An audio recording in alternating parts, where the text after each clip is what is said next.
ہے آپ سے ملاقات ہوئی کچہری میں، تو کافی سارے لوگوں نے آپ سے سوال بھی کیے کہ کچہری میں یا کٹہرے میں لانے والا شخص خود کٹہرے میں موجود تھا، تو اس کے پیچھے کیا ریزن ہے؟ دیکھیں، نہیں ایسا نہیں ہے. ہم کٹہرے میں تو بہت بار گئے، اور آپ جانتی ہیں کہ جب بھی اس ملک میں سچ بولا جاتا ہے تو آپ کو دار پر بھی کھینچا جاتا ہے، آپ کو کٹہروں میں بھی. اور ہم کبھی گھبرائے نہیں اس میں. اس سے پہلے سندھ اسمبلی میں ہم نے جب سیکیورٹی کو ایکسپوز کیا تھا، ہم نے جیل بھی کاٹی.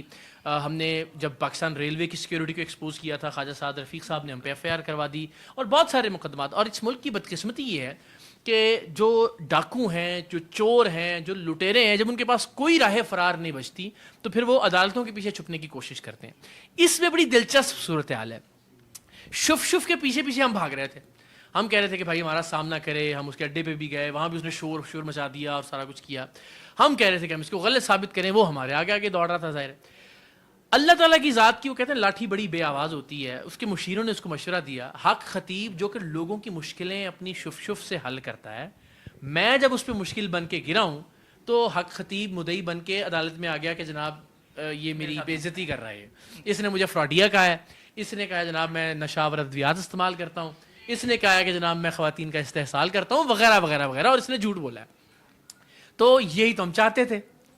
اب عدالت میں روزانہ کی بنیاد پہ پہلے تو ہم سپریم کورٹ اور ہائی کورٹ سے درخواست بھی کریں گے کہ جناب اس کو لائیو دکھائیں پوری دنیا کے اندر.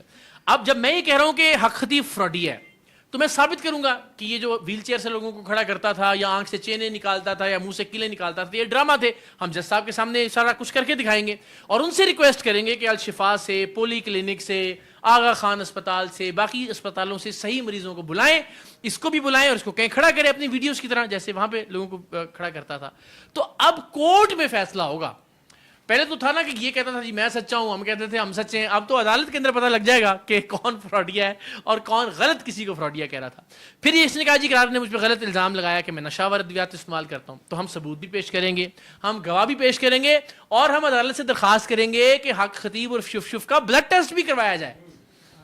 تو آپ دیکھیے گا دودھ کا دودھ. اور یہ تو اللہ نے مہربانی کی کہ اس کو گھیر گھار کے کورٹ میں لے آیا ہمارے سامنے. تو اب تو اس کو اب ہر بار جب بھی ہیئرنگ ہوگی قوم کو انشاءاللہ العزیز پتہ لگے گا کہ کیا حق خطیب فراڈیا جھوٹا ہے یا میں جھوٹا ہوں.